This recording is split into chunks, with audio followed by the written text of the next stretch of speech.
You're listening to the Ranch Stewards Podcast, a podcast dedicated to the stewardship and conservation of grasslands, diverse ecological landscapes, and the salt of the earth individuals who dedicate their lives to this endeavor. And now here's your host, Haley Shipp. The temperatures are not overly cool this time of year in the northern Great Plains, but hold down on that stormy Cromer. We are heading into winter with today's podcast. And by winter, I'm not talking about the cozy by the fire version, but those cold wind-swept months that make folks think, time to fire up that tractor and get to feeding some hay. But what if you didn't have to? Today we are joined by two Montana ranchers who have redefined what winter grazing can look like. Leo Barthelmess, a founding member of the Ranchers Stewardship Alliance, longtime rancher in South Phillips County. Then Cooper Hibbard, he's the president and the COO of Seaben Livestock Company, where he is the fifth generation to manage the family ranch outside of Cascade. He also is an educator, speaking at a lot of winter grazing workshops. Both of these ranches are really pushing the boundaries of cold season grazing. We're going to explore how they manage their grass, how they monitor their animal health, and make financial decisions that keep hay costs in check and their cows thriving. And if you were listening to this before August 21st, there is a chance to learn more in person. We are going to be hosting a Cold Season Grazing Clinic with Cooper Hibbard in Malta. It'll be a day of hands-on learning, both classroom and pasture time. You can visit ranchstewards.org/events to get your seat and get all the details there. So there we go. Housekeeping done. You know what we're talking about. Now let's get more details on the who. So my name's Cooper Hibbard.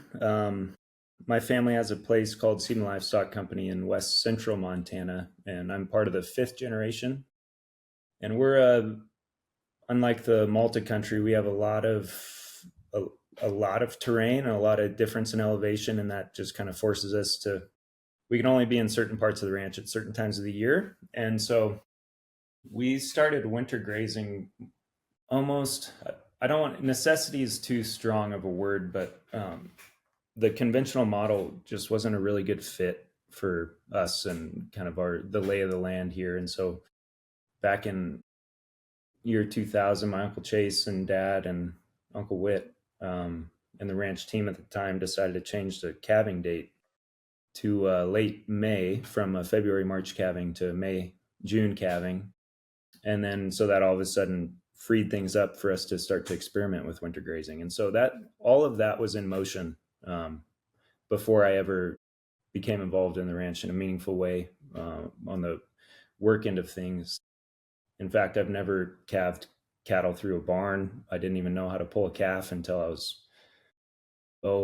late 20s probably. And so it's just, I have a very different relationship to calving cows and to what's possible with grazing cows in the winter, just because that's what I stepped into. A lot of that work was already done before I came home and became intimately involved. Leo Barthelmess also joining us. And Leo, you are a past board member of the Ranchers Stewardship Alliance and, of course, a founding member, South Phillips County rancher. As Cooper alluded to, different landscapes between you and him as far as elevation is concerned and topography on one of those ranches. But explain sort of how you got introduced into winter grazing and how you started the process of learning more about this strategy.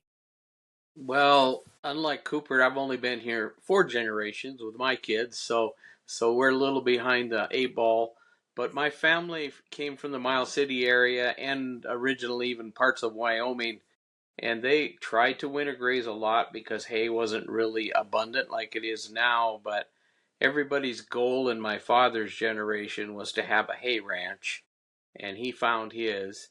And so we kind of didn't graze out in the winter until 2010. Really started looking at it because the economics were changing with hay and cost of fuel and cost of equipment and erratic weather. And so we've been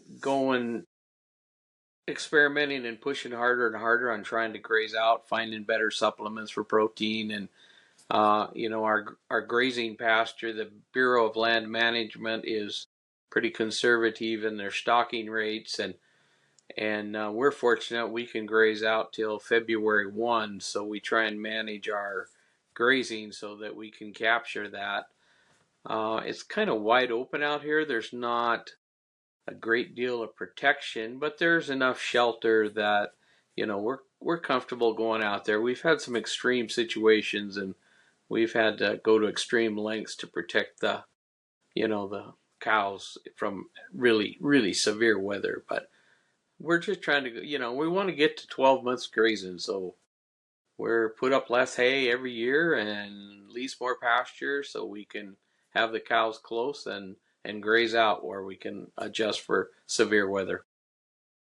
And of course, Cooper, we're bringing you in to speak in Malta. August 21st is going to be the date for your event with a cold weather grazing clinic, kind of bringing some of these strategies to the audience that we have in Phillips County. And further out than that, we'll have a couple other dates as well in neighboring towns that are getting involved. But you have gone out now and spoke on this topic quite a bit and gotten a feel for what folks, especially in the state of Montana, but across the West, what their sort of needs are when it comes to expanding this grazing season. And so knowing that we have an audience on the podcast that now reaches to 20 different countries, it's not people that are necessarily going to be familiar with what we can do or what we typically do here in the state of Montana. I was in Ireland some years back, and they could graze 10 months out of the year very easily. And then they had haylage put up for the other 2 months that they weren't actually seeing grass growth out on the pastures. And so, just totally different environments depending on where our listeners are. But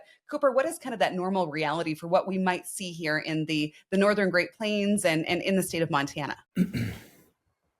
I would say the normal reality that factors that, and chime in here, Leo, since you have much more experience with this than I do, but factors that I think we're all subject to in Northern Plains, Montana is, well, we've got, if it's a good year, we might have 90 days growing season. And that's just from a cow production standpoint, that's really, really difficult. That makes it so, you have people like Johann Zeitzman saying you should calve and breed on green grass. So that's not a possibility where we are. The growing season is too short. And so there is no such thing as the perfect calving season in Montana. It seems like it's always, no matter when you're calving, you kind of wish you were calving at a different time. And then, of course, when you're calving dictates how you can graze when, and we can get winter storms anywhere from Labor Day weekend, mid-September. It's not uncommon for us to get 2 feet of snow here in the mountains. I mentioned earlier we have a big change in elevation here at the ranch. We range from 4,200 to 7,800 feet in elevation, and our cattle are still in the mountains in September, and we can get 2 feet of snow. We can also get 2 feet of snow at the end of May. And so it's a pretty erratic, very, very difficult environment from that standpoint. However, the grass that does grow here is cool season grass. I don't know if we haven't found one warm season here at my family's ranch. I know there's warm seasons that grow in much of the state, but the real beauty behind these cool season perennial grasses is a lot of them can hold their green through the winter. And so where we're winter grazing, it's all on majority of it's native pasture. And some of these grasses, like your rough fescues and Idaho fescues, can have a 7% protein in the middle of the winter. And so that makes a lot of what we do possible. That makes extending your growing season much more feasible and easier on the pocketbook as far as supplementing goes, depending on the type of forages that are growing on your place. And then you've got Western Montana, which is entirely different than the eastern 2/3 of the state where Leo and I are. We can get high winds, and that can blow off any of the snow that we get that exposes the grass underneath that allows us to winter graze, whereas Western Montana doesn't really get that. When it snows and it sticks around, and it either melts and freezes over and creates like a layer of concrete on top of the snow, or the snow just sticks around until May. And so those guys they're kind of stuck with what they've got. But we've got a little bit more flexibility in this eastern 2/3 of the state, I'd say. Leo, anything to add on that climate that you might tell somebody that has no idea what it's like to graze cattle in north central Montana? Yeah, I pretty much concur with what Cooper just said. We have potentially a longer grazing season maybe we don't get the September snow. Maybe we'll get an October event, and then we rarely get snow after mid-April. But we always keep a year's supply of hay on hand because the extremes are extraordinary. Uh, if I can reference a few, December 26th in 204, we got 36 inches of beautiful, fluffy snow in 12 hours. We were feeding hay the next day. When I got home, I didn't get home for 4 days because the roads were closed. My brother was there, so it's fine. And then I remember 27th of December, 2015, we're grazing through 21 inches of snow and the cattle are doing good. We got 1/10 of an inch of rain. We were done. They wouldn't stick their head in that snow. They didn't even hardly walk in that snow. 2011, we got 8 inches of snow the 5th of November, and we had 93 inches of snow melt off in April. It's highly variable, and we're thankful for every day we get to graze because it saves us a big cost in hay production and stuff. But we're pretty mild here, and the better we get at our grazing management, the more opportunities we get to winter graze. Pretty mild. I think there's some people that would probably not quite agree with that. Well, it's a pretty relative term. It's a relative term. Depends on how good the heater works in the tractor. So let's talk about this financial aspect, because of course that's what's driving a lot of this, is that those hay checks are hard to write. Especially if you see a year that's a drought year, where if you're not able to grow your own, you're writing checks to people around you, their prices sky high because of supply and demand. If you can cut down on that hay cost, it's going to really, really add to your financial resiliency. And we know sometimes those lines, as far as making it from one year to the next, can be pretty tight. And so, Leo, give us some numbers. I know you're a numbers person and you've looked at all of this.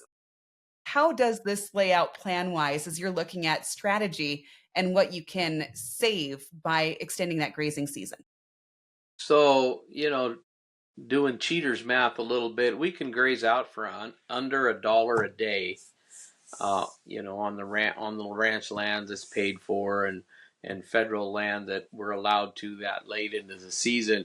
But we start hauling hay in here, and the cost jumps to $3-4 a day, depending on what you pay for it.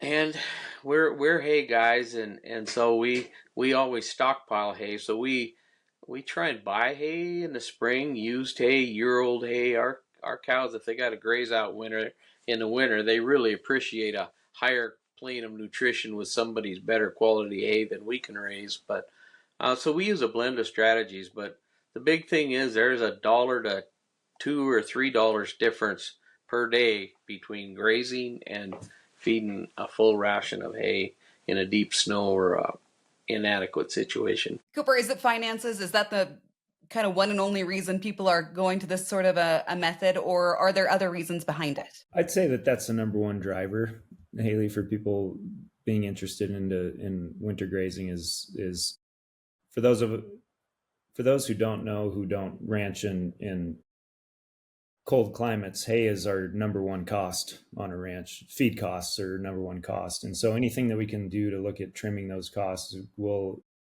inevitably benefit the bottom line. And so winter grazing is pretty intriguing for people. And the fact that people are actually doing it and seemingly doing it successfully gives a boost of confidence. And I think allows people to be pretty excited about the potential of that.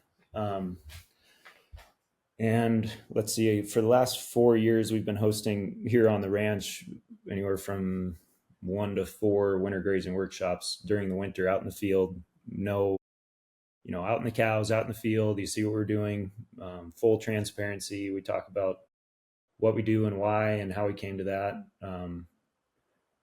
And most of the people there that come, I think, are really excited about the opportunity to winter graze, mostly from what it means from a financial aspect. But then there's other people that they'd much rather be grazing cows than being in a tractor. So quality of life standpoint, you have some people that would rather be dealing with polywire than hopping in a tractor. And then you have people who really just want to do right by the ground and improve the ground and believe in the power of grazing and grazing management and what a cow can do when properly managed to help advance your landscape and the ecological health of your ground. I'd say that that's a pretty strong portion of the people that come as well and are interested.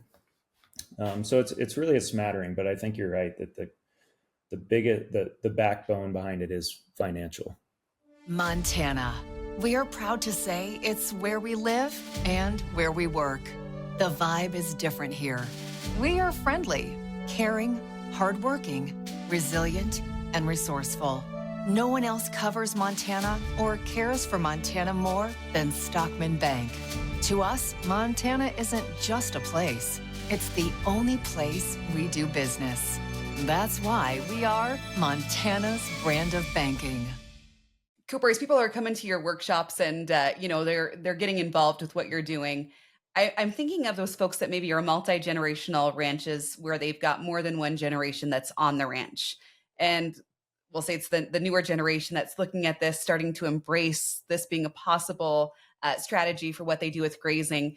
Is this a hard sell for the older generation, or is it pretty easy to prove just in the numbers and for them to get somebody convinced? Because we are that business that tends to sometimes get stuck in what we've always done. It's been pretty fascinating because there have been family groups that have come, sometimes 3 generations of the same family come to the same workshop, and you get to see them interact and hear their questions and kind of get a feel for where they are and where they're coming from and where their worry areas are and just kind of their perspective. And I can't generalize. I can't make a generalization. There's some of these families where the older generation is really, really excited about what we're doing. And it's hard to dispute when you're out in the cows, especially when the cows look great. But that's not always the case. I think it was 2 years ago when we made a couple slip ups from management and had a few tough winter events, and the cows were looking pretty rougher than we'd like. Some people that still show up are like, man, your cows look great. So I guess it's all relative, but when the cows do look good and we have a whole winter behind us of winter grazing and say it's an April workshop, it's pretty hard to dispute that it doesn't work. And it's also really exciting to see these family groups leave excited to go and do an experiment on their place, which is something I'm a big believer in. It's like, don't go change your operation. Don't go and start just being like, we're going to winter graze everything next year. It's best to just start with little experiments and build up confidence, see what works for you and see what doesn't, and build off of there. There was something else I wanted to say on that, Haley, but it slipped my mind. But in all, it's just pretty interesting to see where people are coming from. So Leo, when you first started approaching this, what was that first little bite that you took to make this come on to your ranch? Well, I have to be honest. I have a neighbor, and his situation allows him to graze out a lot. And it always annoys me that and I love my neighbor, but it always annoys me. His cows are grazing out, and they look every bit as good as mine, and he's saving $3 a day. And, you can't watch that for a long time and not take note of the potential that we could do if we changed some things. And so, yeah, a little bite at a time, a good grass year, good hay year, just as Cooper said, it's really hard because all these ranches are so site specific in what's probably should be how they should be managed. So just a little bite at a time. Every year is a 12-month grazing season, and sometimes it runs 8 or 9 or 10. We're just put all the pieces in place so that every contingency is covered safely. Yeah, but the big thing was watching my neighbor, and he would supplement with some, quality supplements, but we were still stuck in hay mode, and his cows always looked every bit as good as ours, and I just had to drink the Kool-Aid after a while because it was working, and I couldn't deny that. So Cooper, I know right around Thanksgiving, my cows get pretty darn pushy if they're not getting fed. At least that's been the case the last couple of years. So how do you introduce, even those trying to do this in a small fashion, let's say we're pushing them back by a week or 2 weeks or whatever that small bite is that you're taking, supplementation is the key. You're just making sure that you've got some mineral tubs out there, or how do we make that small step? So what we found is that lots of times when you talk about mob grazing or intensive grazing or high density, short duration grazing, you also hear how it creates some bad behavior in cows, and it certainly can. And what you're doing once you start grazing in a much higher density fashion is you start cultivating this competitive instinct, where a cow wants to and needs to, from a biological survivability standpoint, get to that grass before the next cow does. And if you're late to moving them, and you move them when they're hungry, and you do that a few times in a row, pretty soon you'll create these cows that have pretty bad behavior. They feel like it's time to, they start dictating when you should move. And when you show up on days like that, it's stressful. There's this level of stress that your cows have that is up here, and you can feel it, and it just makes for a bad day. And it's pretty hard to walk back from that cliff. So conversely, on the opposite side of that coin, you can take that same competitive instinct and turn it on its head and use it to your advantage. And that's what we tell people. And that's what we do. Say, like this last winter, to your point of cows, they know when it's time for the feed wagon to fire up. I've seen that. I know exactly what you're talking about. And so what we do, like this last winter, was the most hay we've ever had to feed. We had to feed our what we call our mob, which is our 4-year-olds and up, for 6 weeks straight, which is 3 times longer than I've ever had to in my career. And once, they're habituated to that, hearing that tractor, they're habituated to seeing that hay getting rolled out. And in order to get their mind off of that and to get them back in a working mindset, we move them multiple times a day. And we wait until we'll play around with it. We'll wait until they're a little hungry. We'll move them when they're full. We'll just move them until they get their mind off of the hay wagon and it's focused on that competitive instinct. We're recultivating that competitive instinct so that they want to get to that grass before the other cow does. And all of a sudden they want to go to work. And some days it takes 1 day to do that. Sometimes it takes 6 days of training to do that. And when we're in our normal winter grazing mode, the number one key for us is to move the cows when they're full. There's a fine line where you've gotten the animal impact that you want to see, and yet they're still ruminating. This is especially true for, say, one day grazes. It gets much harder once you hit 2-day or 3-day or 7-day grazes. But 1-day grazes, you can actually, there's a window there of a couple hours where you can walk that line and move them when they're full, when they're ruminating, and you've gotten the animal impact that you want to see. And what happens when you move them when they're full is it, again, kickstarts that competitive instinct, and they start to eat when they otherwise wouldn't have. If it wasn't for your management, they wouldn't be eating. And so they're eating more pounds of grass per cow per day. And so just through your management, you're able to have a positive influence on their body condition and how many calories that they're eating. And that certainly helps with the supplementation factor of whether or not you have to supplement, or how much supplement you have to give, or what quality of supplement, because they're eating more pounds of forage per head per day. I've got a toddler. It's kind of that same redirect that I have to do with him. Trying to get these cows backed right. Theo, what does your pattern look like? What does your grazing look like while you're doing this in the winter? Are you doing daily moves? How often are you getting out there and getting them moved on? Well, since we've been able to use the vents or the virtual fence product, we have been we're moving cattle once a week or once every 10 days because there's abundant forage out there. What we've been trying to do is encourage our cows to eat snow for water out there.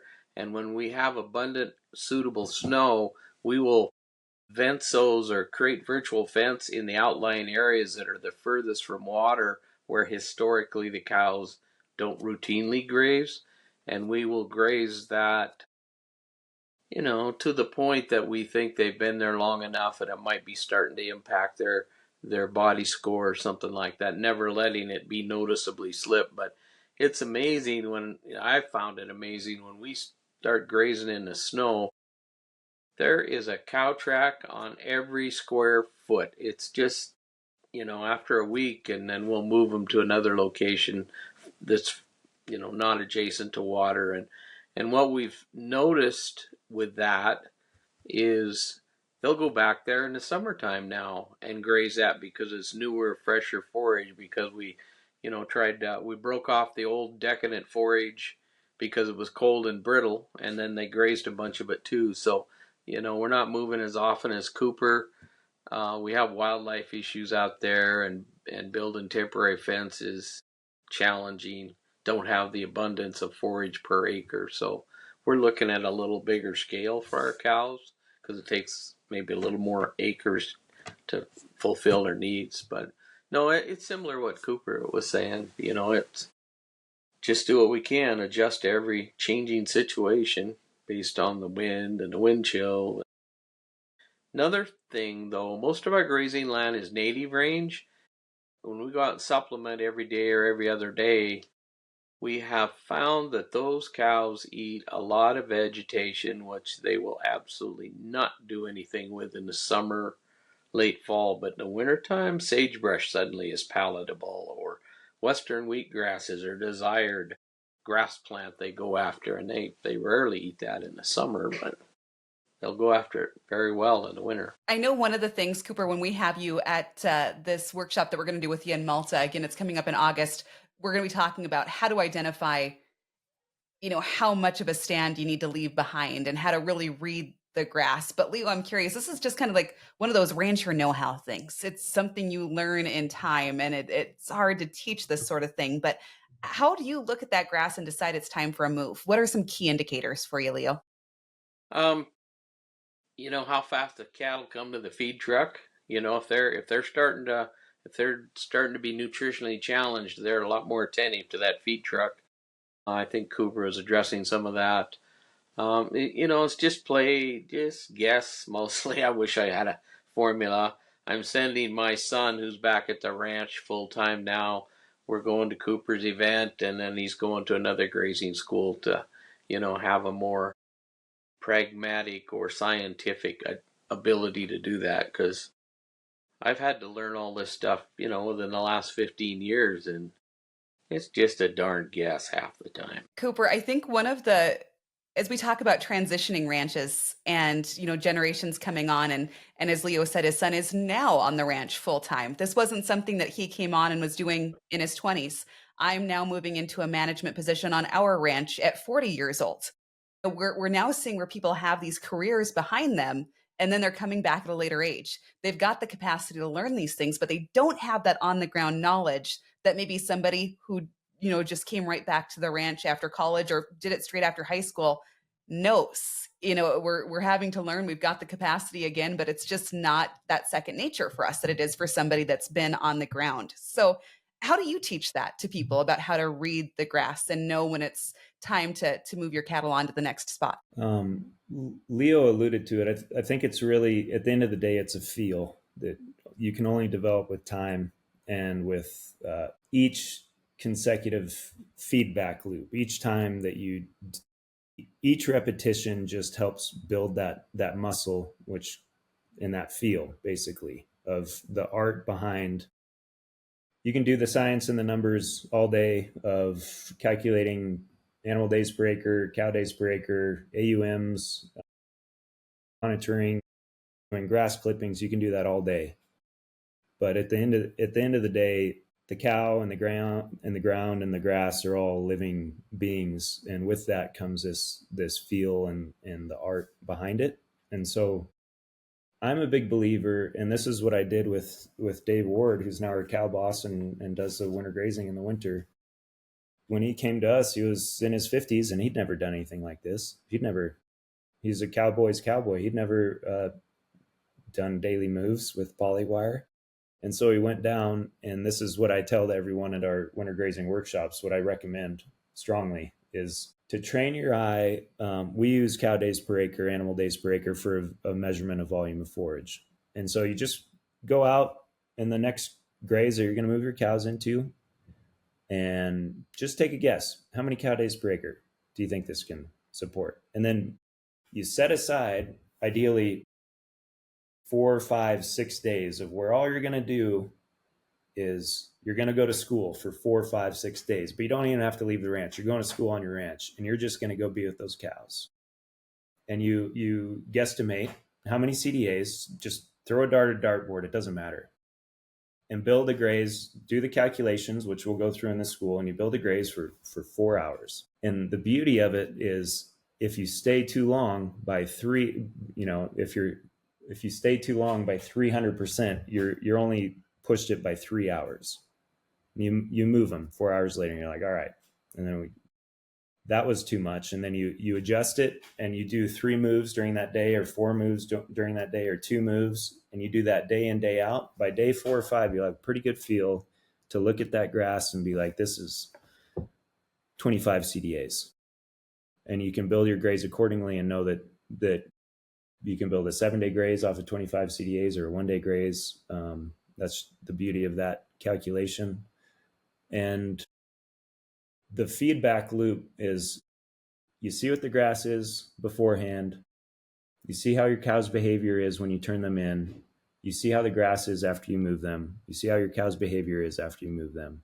And that's where you do that time and again for 4, 5, 6 days in a row. That's how you develop a feel, and gives you a really strong foundation for moving the rest of the season forward. We've talked about cattle condition scores, and of course, making sure that you can catch the slips, and that we're being proactive and really being honest with ourselves about that. And then also just the mannerisms of your livestock. How fast are they approaching that feed wagon, that tractor when it starts to come in? Are they acting like they're hungry?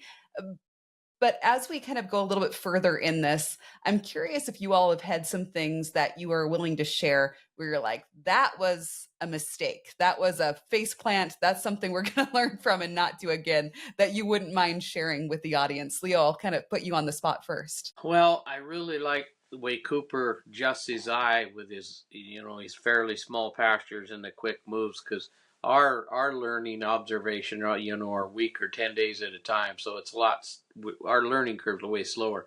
But every once in a while, we've looked at some pasture and said, yeah, that looks good. I mean, there's abundant forage there. And what we can't assess very well is the actual nutritional content of the forage, or maybe it's in a pasture that historically the cattle have memory of being on their way to a hay bale at some point a mile over the hill. And sometimes those cows are so stubborn that we've left them too long trying to get them to eat the grass. And, you could lose some visible body condition score because they're persistent, No, every once in a while we make an error in our judgment. And it's just, I try and explain those situations to my son and my brother and anybody that'll listen, but it changes from year to year, even month to month. So no, it's a never-ending feedback loop. Cooper, any face plants you're willing to make yourself vulnerable with today? Yeah, our whole program is built off of face plants and mistakes, because you don't know how far to push until you've pushed too far, and it's in my nature to try and find how far you actually can push with some of these things. And really the danger and a flag that I would raise for people once they start going down this road and they start getting some successes, you can really get sucked into this conservation mindset, or this was at least really true for me. And really believing in the ability of your cows to go to work and they don't need hay because we got all this grass and we can graze. And for us also a learning point was cows eating snow, which I'll get to. And this is, anyway, got sucked into a conservation mindset, and a storm's coming, and my tendency was just to wait and see how bad the storm was. And then it gets to the point where, oh, it's a pretty bad storm, we should probably feed the cows, or the cows haven't been out grazing for a day. That's too late.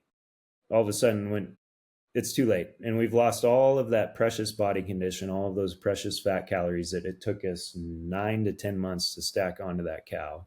And one decision, in 1 to 2 days, we lose some of that, and that hurts and can have ramifications. When you run as lean as we do, that can have ramifications on that cow's doability, or just her ability to do her job for the next year, really.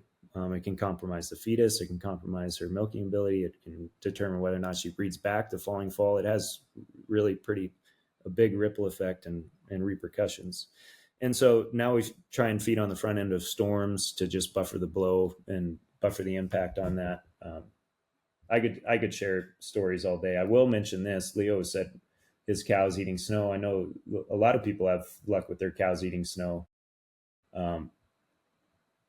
We don't, and this is the importance of highlighting the principles behind what works, and also the importance of how there's multiple methods and there isn't one right method, and it's just figuring out what works for you and your place. And so we killed cows because they were eating snow.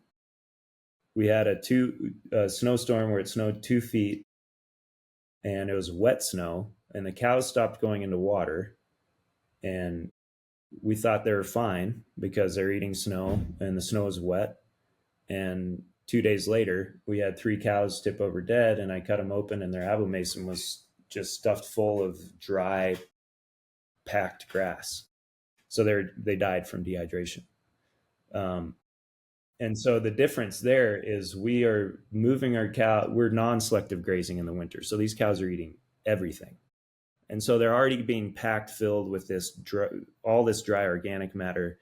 In order for their digestive system to not shut down, they need adequate amounts of water, which is totally different than going around and being able to selective graze what they want. I think that's the difference. And then other people that are having their cows eat snow, say Gabe Brown, they're also bale grazing, I presume relatively decent quality hay. And so the nutritive value of that feed is quite a bit higher.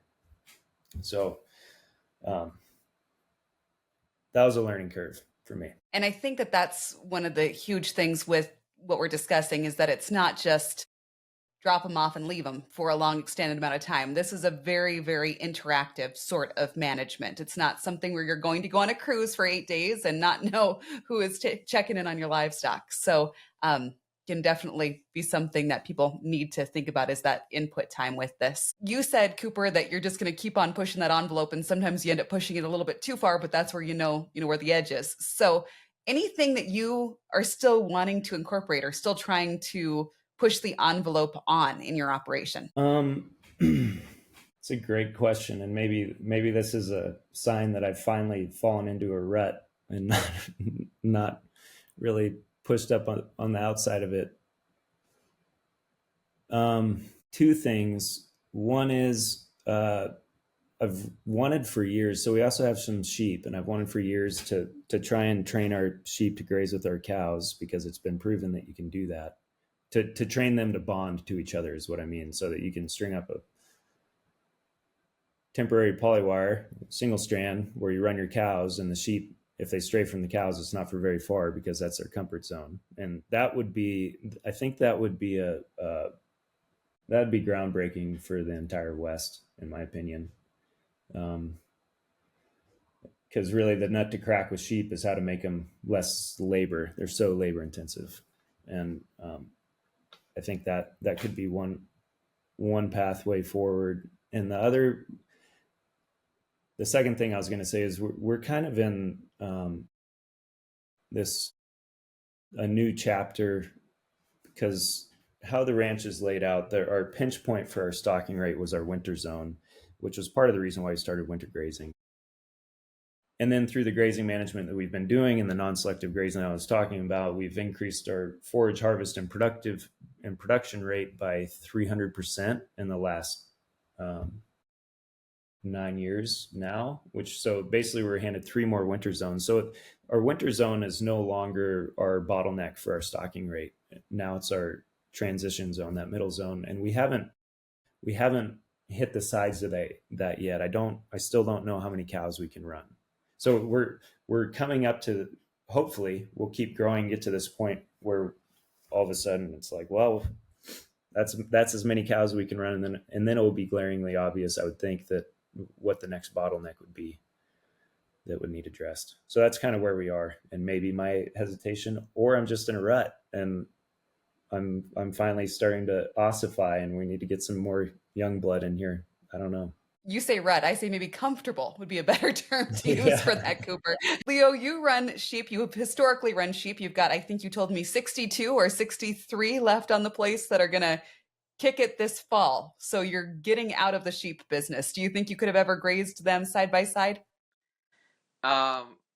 Back in the day, the sheep would spend a lot of time when we had targees. And interesting enough, they were Seaman livestock genetics, most of them. But, they would stay with the cattle a lot because we loose herded them with a dog and a four-wheeler. And in the wintertime, when we were feeding hay, they would stay with the cows.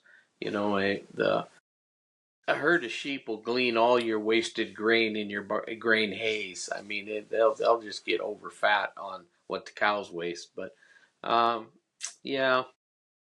But I'm not going into sheep, and I can't convince anybody else into growing the herd again. So we're not going back there, I don't think. But to follow a little bit on the question you asked Cooper, my goal is to get to where he is. With the virtual fence, if we can develop that, get really comfortable with that, I'd like to go to daily moves, in which case I will remember his water problem, and we'll try not to do that. But we think a lot alike. Always push till it hurts and then back up a little. And that seems to be what Cooper does as well. So one of these days we're going to come to the end of innovation, because there's been a lot of it done in the last 10 years.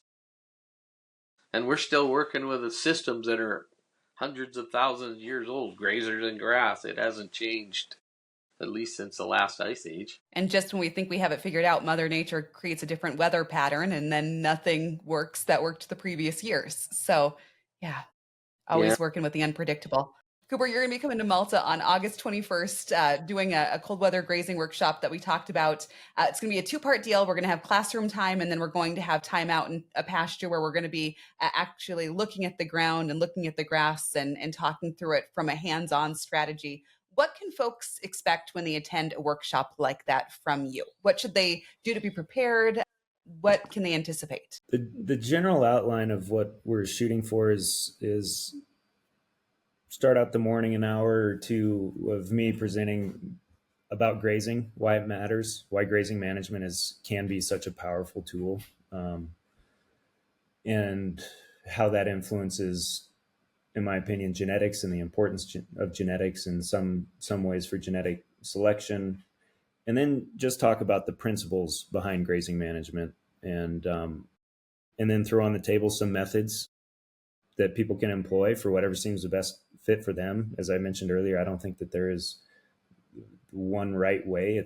There is one right way for each person in each place at certain times of the year. But so just an exposure to different methods and get people thinking, and maybe people can create their own methods around the principles that we talk about. And then we're going to have the next part of the classroom time will just to meet people where they are with their understanding in grazing management and fill that void or see what I can do to assist and just field questions. And maybe that would be a good time to go through kind of the equations that I was talking about of cow days per acre, animal days per acre, and how powerful of a tool that is.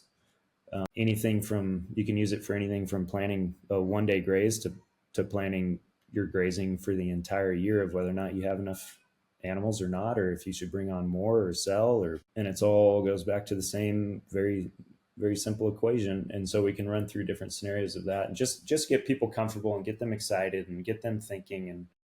and get their wheels turning on how they can go home and start some experiments and start seeing what methods could work if they so choose and if they get excited about it. And then go out, as you mentioned, go out into the field, and then we can kind of kick around certain ideas of what could be possible in that place, and it kind of flesh that out so that people can solidify their understanding a little bit. You know, Leo, as we're talking about all of this, you have said numerous times, I've heard you discuss this, you got to make the cow work for you instead of vice versa.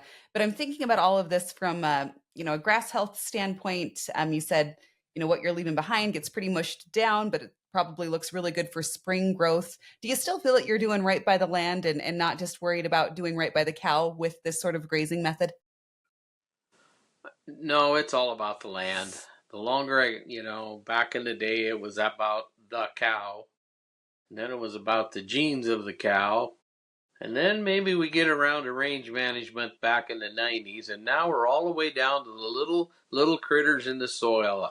My whole migration of my life has gone all the way from an animal to millions of them in the dirt. And start at the basic and work your way back. And if you do right by the soil and the rangeland, you can run anything. There's a home for everything above the surface. So the more I learn, the deeper I go into the soil. Any advice, Leo, that you might have for somebody that's just starting to take a bite of this apple as to how to get started? Well, we're in a wonderful age. I remember how far clinics or educational opportunities were when I was in my 20s and 30s, and you need to go to every educational opportunity you can do, because that's any success Barthelmess Ranch and I've had is because somebody taught me how to do it. I've been mentored by hundreds of people, and as soon as somebody sees you're paying attention, you have a mentor and a friend for life. So get educated. And Leo, you said that you're now drinking the whole Kool-Aid, but you started with just a sip. So that's the appropriate place to start. Cooper, any last advice that you have for somebody, including maybe resources that you might suggest that somebody look into should they want to kind of start down this road? I think the book that's had the biggest impact on me is called Man, Cattle, and Veld by Johann Zeitzman. Anything that he's written in there, I've yet to be able to truly pick apart. I think that man really figured a lot out and has influenced me greatly, from grazing management and to genetic selection. And we've been employing his practices for the last 9 years, and it's been really, really exciting to see what has happened. And we've come much further in 9 years than I ever thought would be possible on both fronts. So that'd be the number one thing that I would recommend. And I always recommend that. And some people it jives with, and other people it doesn't. It's pretty dense. If you like to geek out on genetics and grass, then it's right up your alley. But depending on where you are, it could be a tough read, but there's a lot of really good information in there. Thank you for listening to this episode of the Ranch Stewards Podcast. Thanks to our guests as well. Whether it was Leo's encouragement to start with just one small bite or Cooper's insight into managing cows and grass with intention, we hope you're walking away with fresh perspective on winter grazing and what's possible when you let the cow and the land do the work. So before we go, a few upcoming opportunities to keep this conversation going. The book that Cooper mentioned, Man, Cattle, Veld by Johann Zeitzman, is the focus of our next Ranch Stewards Book Club. We're going to be gathering virtually via Zoom the evening of August 11th to talk through its lessons and how they apply to real-world grazing decisions. It's free, it's open to all, and we'd love to have you join us. Then on August 21st, Cooper is going to be leading a Cold Season Grazing Clinic that'll be in Malta, a hands-on event with both classroom learning and in-the-field discussion. He's also going to be speaking in Hibbard and in Winnett right in that same time frame. Thanks to our partners with Stay in Aces, you can find out all of those details and get the registration links for each event at ranchstewards.org/events. Until next time, read the grass, read the cows, and if you've got extra time, read the book. You've been listening to the Ranch Stewards Podcast, a project of the Rancher Stewardship Alliance. If you like what you heard, head to ranchstewards.org for added content or follow the Ranchers Stewardship Alliance on Facebook and Instagram.